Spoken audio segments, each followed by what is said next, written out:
Before we jump into today's episode, I am so excited to be able to tell you that my debut book, Optimal You, Supercharge Your Energy, Strengthen Your Immunity, is now published. Optimal You is a groundbreaking guide uncovering the 8 pillars of health for supercharged energy and strengthened immunity to optimize your health and extend your health span. Delve into evidence-based strategies to optimize nutrition, balance your lifestyle, reduce toxin exposure, and address root causes of health imbalances. It includes a 14-step anti-inflammatory nutrition blueprint to supercharge your mitochondria and fortify your immune system. Plus, you get my 4 lifestyle S's: sleep, stress, strength, and social, that form the foundation of optimal well-being. On top of all that, when you buy the book, you get access to a special area on the website that gives you all the resources, plus recipes and guides that we talk about within the book. You can empower yourself with practical tools and insights to embark on a transformative journey towards Optimal You. Head over to optimalyoubook.com to get your copy now, or you can get your copy from Amazon worldwide or your local bookstore. When you've got your copy, don't forget to share on social media, tag me in it at good_health, GOODE, and use the hashtag OptimalYouBook. I can't wait to see what you think of the book, and I really hope that it brings you lots of health and wellness. Now let's head to today's episode.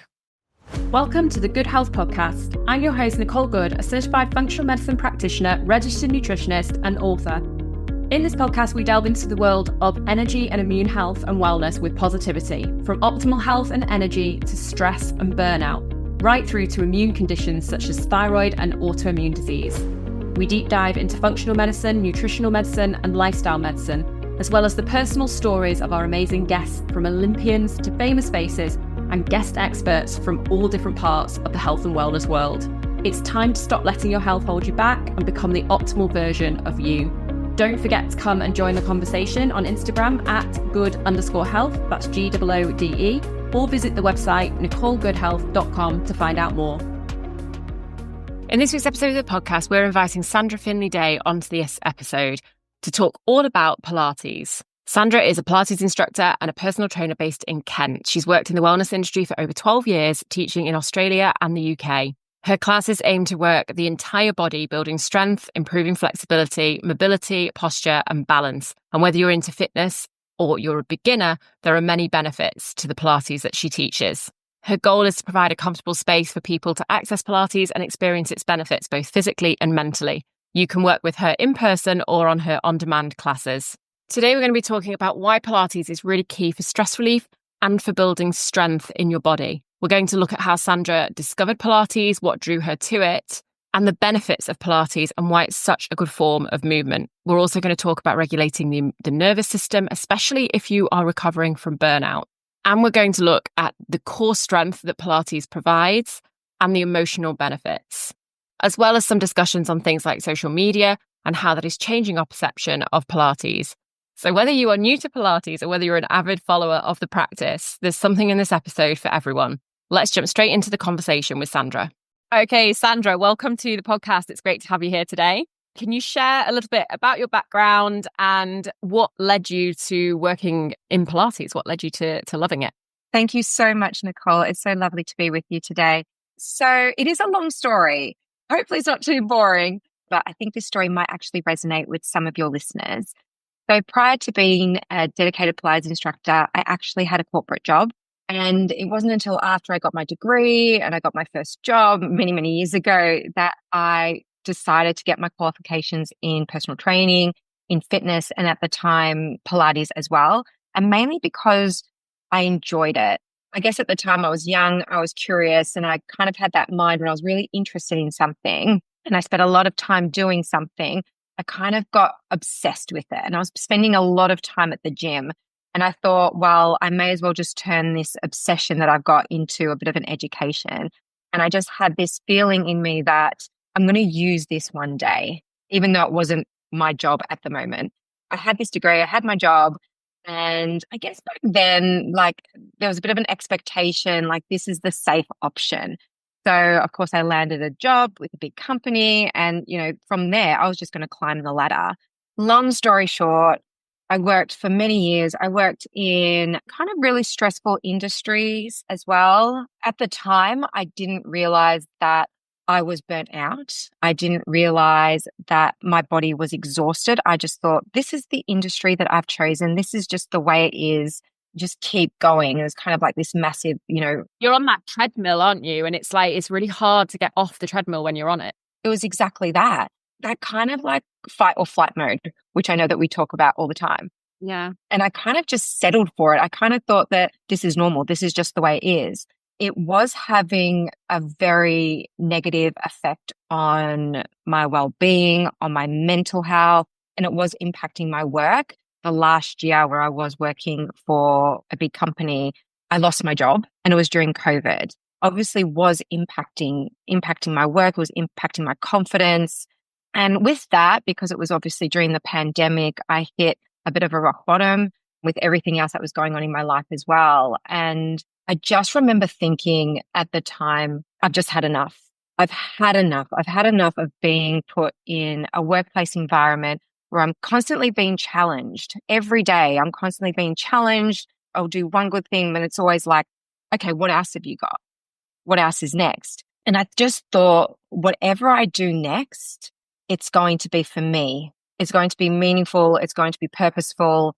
And it's going to be something that I genuinely have a passion for. At the time when I thought, oh my God, this is awful. What am I going to do? At the same time, it was the biggest blessing. And I remember a friend saying to me, you're going to look back and you're just going to just be so grateful that it happened to you. And I've actually only recently reached a point where I'm like, you know what? She was absolutely right. I just can't imagine my life being a different way now, especially with everything else that's changed in my life too. Because I got pregnant from there. I had a little girl and I could just see even now, like the transformation in my body, the transformation in how I'm feeling, the way that I look. So, I didn't make the decision overnight, just delve right in and I'm going to be a Pilates instructor. I'm going to have my own business.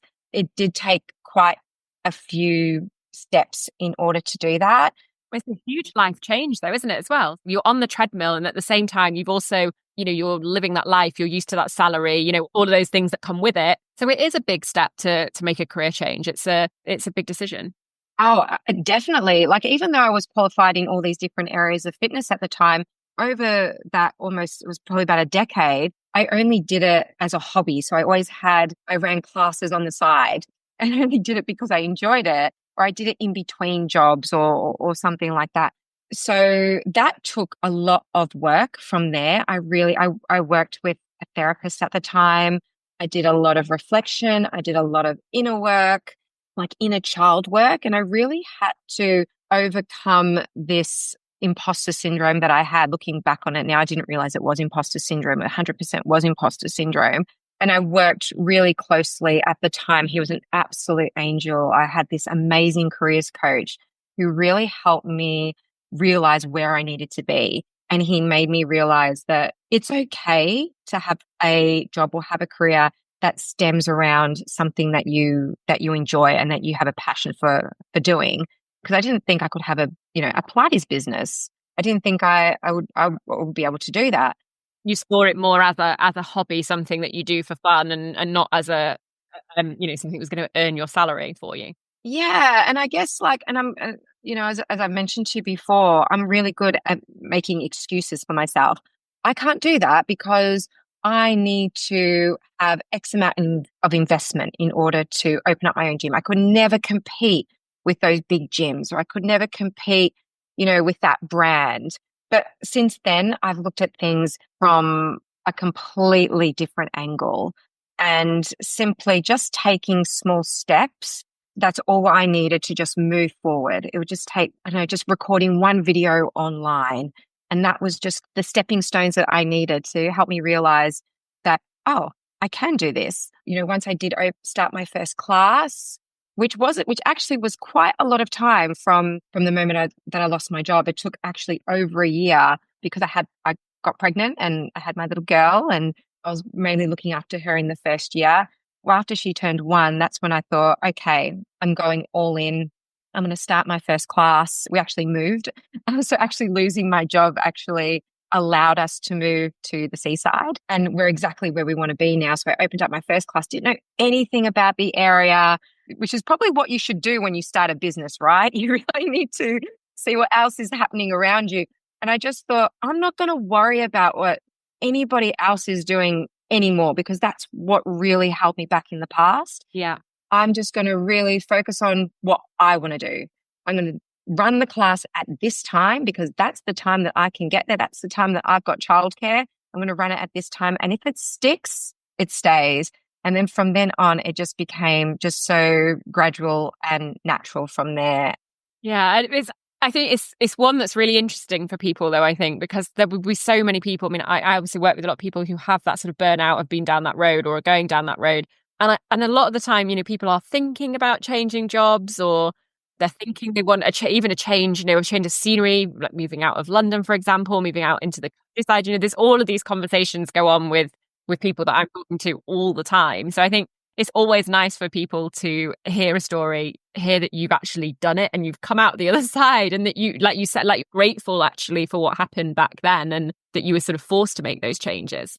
Yeah, and I think it's actually it's saved me in so many ways. I think looking back, had I continued to, go down that road, I don't know physically, mentally, what it would have done for my body. But I wanted to also mention specifically why I got into Pilates in particular, because I was qualified in different areas of fitness, but it was Pilates that I always went back to. So whatever stage in my life that I was in, but if I was going through stress, if I was going through burnout, if I was exhausted, if I was recovering from injury or an operation, and also pregnancy, Pilates was always the thing that I went back to. And I know it might sound really cheesy, but sometimes we just have those days when we don't feel like moving, but we know that we should. We know that we should, because once we get moving, we're going to feel so much better. And it is that sort of mode of movement that is going to help reset the mind, and it is going to help you feel physically stronger afterwards, but without putting that added pressure on it. So yeah, that was the reason why I specifically focused on that area. Pilates, yeah, it's interesting because as we're recording this, yesterday was my third session of Reformer Pilates. So I've done Pilates before, but this is only my third lesson on the Reformer, and I absolutely love it. So I'm a little bit sore today, I have to admit. As we're sat here, I can feel muscles hurting in places I didn't know I had muscles. But other than that, I absolutely love it. And it has become, I'm already quite addicted to it, and it's only been 3 weeks, and I think it's great. It's a great form of movement. And I myself have health issues and have that sort of autoimmunity. And in the past, I've had the burnout and the chronic fatigue picture. So exercises for me has always been something that's it can be a bit tricky. If I push myself too much, I can be back out and I can't exercise for quite a long time. I don't recover very quickly. So I do have to build it up slowly. I have to be careful how I do it. And because of that, quite a few forms of exercise, I've never really got on with. So going and pounding away in the gym with a personal trainer doesn't really work for me, because quite often they push you quite a lot, and doesn't always do me much good. Whereas Pilates, I've found, because it can be so tailored to the individual, it's just such a great form of movement. Even if you are in recovery, or like you said, you've got an injury, you're in recovery, you've got an illness, maybe, whatever it might be. It's just such a great form of movement, I think. Yeah. And I guess just on that as well. So if I am in a class setting, when I'm delivering a group Pilates class, I've got people in that class that are all different ages. I've got people in their 20s, I've got people in their 80s, and they're all doing the same exercises, but I'm just providing different levels and modifications as we go along. And I do feel you don't have to put your body under a lot of stress. You don't particularly have to sweat in order to feel the benefits of exercise. And I think with Pilates, because it is so safe, because you are performing safe movements, it's going to put less stress, less pressure on the body. So you're actually going to walk away feeling energized after a class rather than feeling exhausted. If your body is under a lot of stress and exhaustion as it is, then why would you want to do a HIIT workout? Not that there's anything wrong with those modalities of exercise, but it's just really important to be aware that there is exercise out there that is going to serve your body in a really positive way. Yeah, because I work with a lot of people who have got that sort of burnout or there's chronic illness, and they more often than not, they're not exercising when they first come because they've struggled. They've exactly like you said, they've seen a personal trainer or they've done a HIIT class or they've been tried to pound the gym or they've been for a run and it's not sort of knocked them back. So I do adrenal testing in clinic and we do the adrenal tests and it comes back with where the adrenals, where the adrenals are at. So have they got elevated cortisol? Have they gone past that stage and actually their cortisol's completely crashed out and they really are in that kind of burnout phase? And at that point, it's always like, it has to be gentle exercise. And sometimes if people are exercising when they come to me, I actually have to say to them, you need to stop doing the exercise that you're doing because you're putting more pressure on the body and your body can't handle it in the moment. We still want you to move. We still want you to exercise, but we need to switch up the type of exercise that you're doing. And at that point, that's when we're recommending walking or we're recommending Pilates or yoga, those sorts of more gentle kind of on the body exercises. What is it about Pilates that helps to kind of regulate the nervous system, helps people who are experiencing burnout? Why do you think it's so sort of recommended for those people? Pilates is so powerful and there's so many reasons why. The main thing or the first thing I would say is that it's the breathing patterns. So the breathing patterns is such a strong emphasis on the breathing during a Pilates class, incorporating those breathing patterns with the movement. So we're mindfully moving our bodies in a slow and controlled way and really deeply connecting internally. We all know that, breath work combined with mindfulness has been proven to regulate the nervous system and reduce those cortisol and stress levels that you were talking about. But also on top of that as well, the movements and the stretching is going to help relieve tension in areas. And this is going to promote circulation. It's going to help with that lymphatic drainage and removing toxins from the body.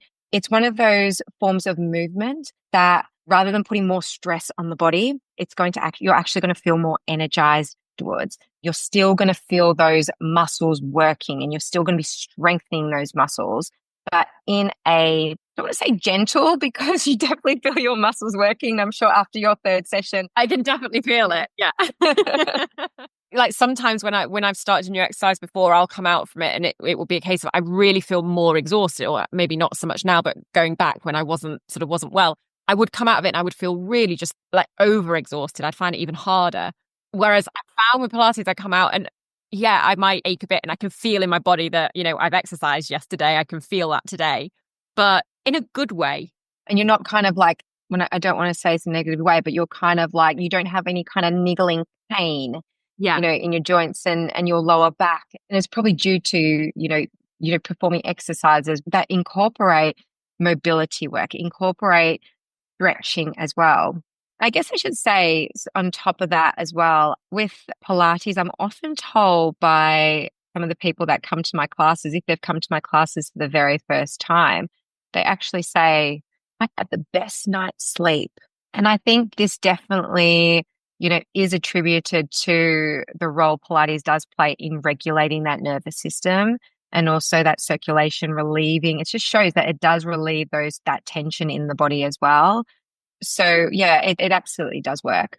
Let's say somebody's thinking, they're feeling pretty exhausted. They've not been out exercising very much and they're thinking they want to start something. Hopefully they're listening to this and thinking Pilates might be a great place for them to start. Who would you recommend mat work to and who would you recommend reformer to? Or does it not really matter? Could people do either or? So glad that you asked this question. So there is a difference between mat and reformer. Reformer Pilates uses an apparatus and it incorporates more resistance using the springs. And actually, Pilates started on a reformer. It actually started in a bed. It was actually created over 100 years ago now for rehabilitation during the First World War, but actually did start on a bed and actually moved to the mat. Usually, when it comes to starting reformer Pilates, I have had people start reformer Pilates that are absolute beginners that haven't even done a Pilates class in their life, and I'm still able to guide them on a reformer machine. If you do have previous knowledge of Pilates through mat work, this is beneficial because some of the exercises and the breathing patterns will come a little bit more naturally to you, particularly as you progress onto the reformer machine. So some of those exercises are very familiar. You usually perform them before, some of them without that resistance. So I do get a bit of a mix of abilities and levels when it comes to using reformer. In terms of which ones, like I would recommend, I honestly say that it is really beneficial to combine the two.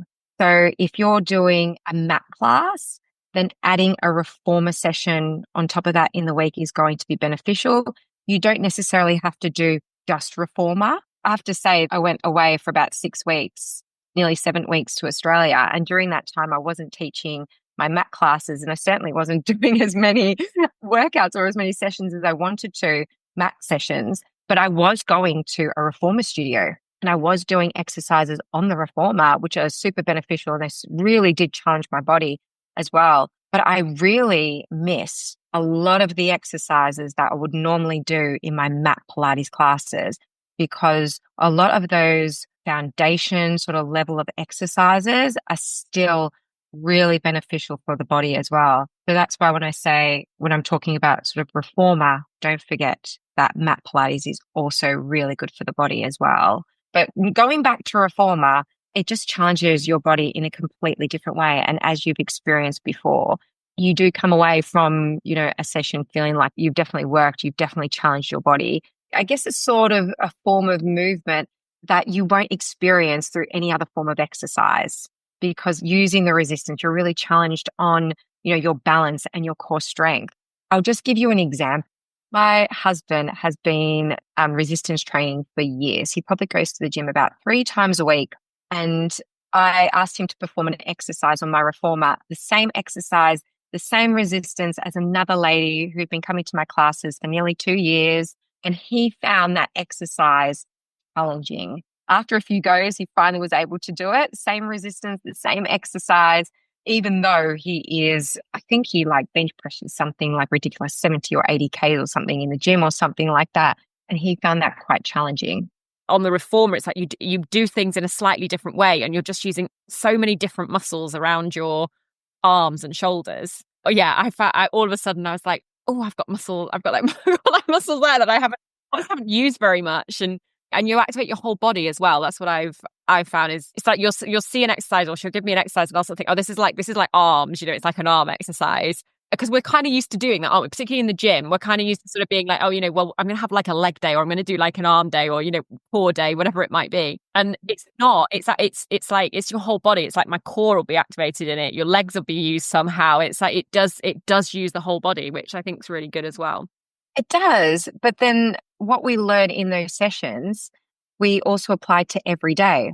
We're so used to going to the gym, or we've been programmed to think, I'm going to do arms today, I'm going to do legs today, and breaking our workouts down in that way. Whereas when we are doing legs or we are doing arms, we're supposed to be incorporating the whole body into the movement, and not just as we're doing it in the gym, but as we're doing it every day as well. So I guess that's a really good thing about Pilates. It does take that full body approach, that whole body approach. And it's often the reason why a lot of physios and a lot of osteos recommend Pilates to their clients, to reduce the risk of injury in the future.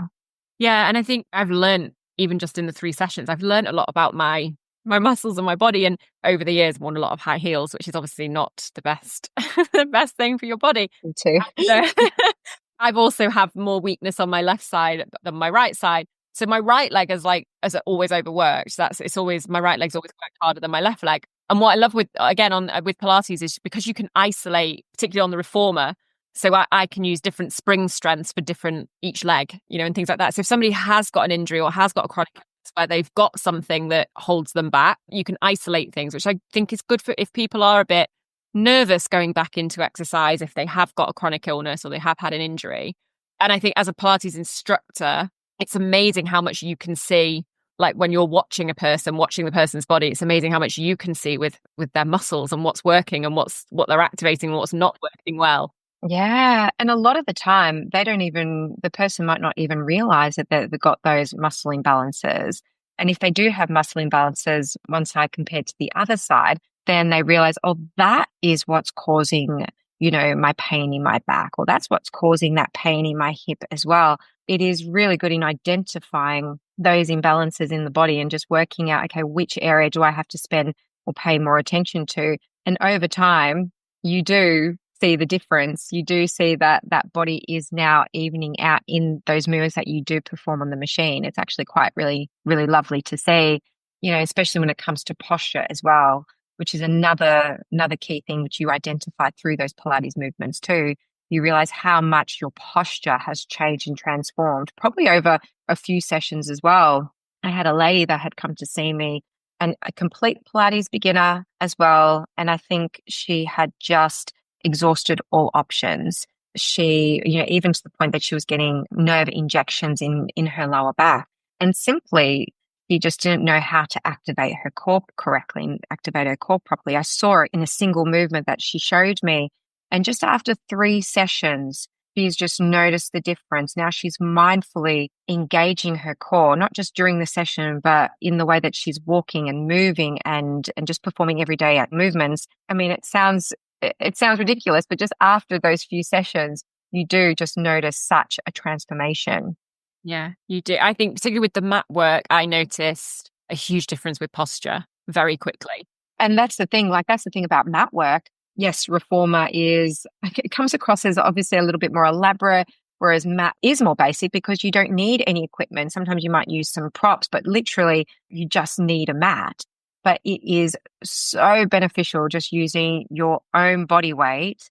And as I mentioned before, some of the stretches and some of those movements in those mat classes are so good for the body. Even just performing them every day is going to have such a huge impact in your posture, in the way that you move. And mainly because both reformer and mat Pilates, you're really focusing on areas of the body that you might not really focus on, like in other forms of exercise, like the stabilizing muscle groups. So the smaller muscle groups that are in the hip joints, that are in the shoulder joints, that are really going to help with mobility and, avoid injury in the future as well. Yeah, I mean, I'm loving it. But that core strength that you sort of talked about there, like that core strength that people can take away and they're incorporating it into their day-to-day lives as well. Why is that core strength so important? What is it about that core strength, whether it's for day-to-day life, just that sort of longevity? What is it about core strength that is so important to make sure that we maintain that? Everything comes back to the center and comes back to the core. This is what is holding our body up. It really is. So, as I've mentioned previously, a good majority of people that come to my classes mainly start Pilates because they've noticed that they've got a sore back, or they've noticed that they've got a change in their posture over time, or they're hunching forward and they've got all these niggly pains, whether it's in their hips, their lower back, in their shoulders, and everything stems from that core. And the moment that you start learning to activate that core, the moment that you start learning how to use those muscles correctly, it's going to start holding your body up. And this is really going to change the way that you move daily, the way that you stand tall, the way that you sit. And it sounds like a bit over the top, but even having that strong core and that strong center, which is leading to improved mobility in your day to day, this is going to give you the confidence and the motivation to move more. So now this strong core, now that you've developed this strong core, you've reduced the pain in your lower back, in your hips, in your shoulders. I feel like going for that walk now. I'm feeling really strong now. I feel like I can do more. I'm going to go join the gym now. I'm going to start lifting some heavier weights, which is what I have experienced from people starting my classes. They've developed all this confidence that they can take their fitness a bit further. Even, people that have now started running more or started cycling more, or now have decided to go on that ski trip. There's just so many things that I know it sounds really cheesy, but it all kind of does stem from developing that core strength. Yeah. We live a lifestyle as well, don't we, these days, where we're sat at a lot, or not everybody, but a lot of us now are sat at desks, at computers, working long hours. There's a lot of people who are in corporate jobs working those very long hours, sat at a screen. Our shoulders come up, we carry that tension around the shoulders, around the neck, around the jaw. We kind of we live so much in it that we almost don't realize we're doing it anymore. No, and that was me. So Me too. I completely get that. And I see it straight away. I see it in my classes. I see it on my reformer machine. When performing movements, the energy is coming from the upper body. And I'm like, you've got to release this tension that's happening in your upper body because this is where all that tension is coming from. And then that's where that mindful movement comes from. I want you, and this is what I usually say, I want you to now connect your mind to the movement, to that lower body, to your center. This is the powerhouse. This is what is performing the movement. I need you to drop those shoulders. I need you to release that tension. And again, that's where that breathing comes in, which is what I love about Pilates because you apply those breathing patterns to every day as well. I mean, and majority of people are like that, sitting at a desk for long days. And of course, this is going to place, a lot of pressure on our joints, on our hips, on our lower back, and in the upper body as well. And I really find that not just the exercises and the stretching that is going to relieve a lot of this tension and a lot of this pain that a lot of us experience from sitting for long periods, but even just the other principles of Pilates, such as the breathing, is really going to help with that. Yeah, we've talked a lot about physical fitness. You've sort of said a lot of people reach out to you when they have back problems, joint problems, these sorts of things. But it can help with that sort of anxiety picture as well. It can help if people, not from a physical perspective, just emotionally, if people have anxiety or they're feeling very stressed, it can help from that side of things as well. Even if people feel that their bodies are not achy and creaky, but from a mental perspective, it's very good for that too, isn't it? 100%. For as long as I can remember, exercise has just been my therapy. So no matter what I'm going through in life, I have always come back to exercise. And I think everybody has their thing that they sort of turn to in that respect because you're focusing your body on something else. I find with yoga and with Pilates, actually, you can't think about anything else because you're so focused. I think it's because it is those small intentional movements. You're so focused on what your arms are doing, what your legs are doing, whether you're activating your core muscles. There's quite a lot to think about that is different to just sort of, going running or something like that, where you could, I know people do find that very, very relaxing sometimes, but, going for a walk and things like that, your brain can kind of still wander off and think of other things. That can be really beneficial as well. Yeah. And I guess that's like one of the blessings of Pilates too. You are so focused on what your body is doing that your mind can't really drift anywhere else because you're so focused on it. And I find it personally, sometimes I find it really hard to kind of just meditate and just sit there. But I do find it is for people like me that find that challenging and find that difficult, then, that breath work in Pilates, that mindful movement in Pilates, is really going to help with, centering the body and just reducing that stress that your body needs. It's just a different way of doing it. Yeah, it is. For somebody who's thinking, hopefully they're listening to this and they're sort of thinking to themselves, maybe I need to go out and try Pilates. This is the next thing I need to go and give it a go. Where should somebody start? If they really are a complete beginner, never done like Pilates before, never done yoga before, what should they sort of do first? I guess I would just start off by saying, make inquiries, talk to people, search your nearby Pilates instructors. I think it's really important to go face to face first, primarily, just to ensure that you've been given the right guidance, that you are performing the right exercises that are suitable for your needs, for your requirements. I do get a few people that come to me and they say, I've done, Pilates workout online, and I don't think I should have been doing that exercise based on this condition that I have. So yeah, I would stick with an instructor that is going to guide you through easier options first to help you with any progressions moving forward, rather than jumping into, the challenging options that you might see on a YouTube video, and see if those Pilates instructors offer beginner options. See if they offer one-to-one options as well. I normally get a few people that make inquiries with me before jumping into a group setting. They want to do a few one-to-one sessions. So that also might be a really good first step as well. That's what I've done. Started with one-to-one before classwork because I think it's good. I think, particularly with having health conditions as well, which I know a lot of people listening to this will have. I think it is good to, exactly like you said, just to be able to have somebody who is watching your body, who is adapting it to suit you. And particularly with those conditions, it is, like you said, it is a form of kind of rehabilitation with that. Part of it with reformer is I didn't want to look stupid on the bench in front of a lot of other people, which is always going to come into it. So I think one to start with, so I have a little bit of a knowledge before we do the class maybe, but also I think just because I do have particular, I know I have certain muscle groups that are not quite as strong as others and things like that. So just getting that extra support and having somebody really watch your body in that way, so you can just, like you said, figure out what you're doing and what works for your body. Exactly. Just on what you were saying, I guarantee in a class setting, if you are ever in a class setting, nobody besides maybe the instructor is watching you. Everyone is so focused on internally on what they're doing. And I'd like to say that it's so important to go to a class or go to an instructor where there is absolutely no judgment. Every instructor and every class is different. And every instructor does have a different style of teaching. So if you've ever had a negative experience with a class, whether it's Pilates or a different class, then don't let that put you off. Try a different class. Try something else, because everyone has their own style and their own way of teaching. Yeah.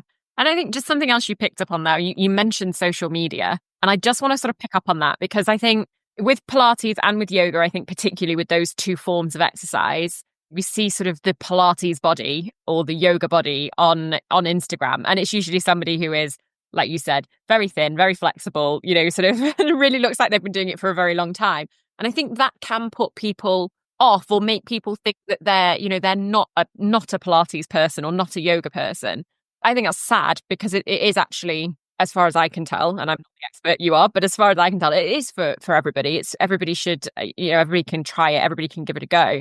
What's been your experience with that kind of social media impact on it as an exercise? Do you find that some people do see it as just something that sort of group of people do, and it's maybe not for them, or do you think people are coming around from that a bit more and giving it a go more? Yeah, I think that's really interesting. All I can say is that if you are doing Pilates, then you have a Pilates body. It does not matter what shape you are. It doesn't matter how old you are. Pilates is for everybody. And I can say that in my classes, I do have a different mix of body shapes and sizes.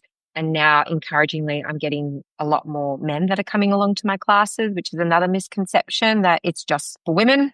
Whereas the person that created Pilates was a man and he created it for war victims. I think I personally need to also do a lot more work with my social media and actually show, and this is in the back of my mind on top of all the other things I need to do, and actually show the real people that are doing Pilates and that are changing their body and that are achieving so many more things, other than improving their physique. Because I can guarantee you, improving physique is not the reason why people start Pilates in the first place. Usually send out a questionnaire when anyone starts my classes, and that is not the reason why people want to start. It mainly stems from a deeper reason, and it is around maybe a chronic illness. It is mainly around an injury. There are just so many benefits of this practice, and if I can try and introduce as many people to Pilates and provide them with access and make them feel so much more comfortable in performing movements and exercises in a space, I'll be happy with that. I guess on that as well, it's just really important to maybe find a class and find an instructor where they are a little bit more casual in their approach. So usually when you are starting a class, you might not be able to complete the entire set, for instance. So find someone that is going to, in a class that is going to make you comfortable in feeling like, oh, it's okay to take rest. Or, if I need to stop, it's absolutely okay to stop. And I normally say at the start of my class, this is your time. Meet your body where you need to be. Listen to your body. And if you need to rest, just take it. Yeah, I love that. I think that's really, really valuable advice. And I think really important for people to hear as well.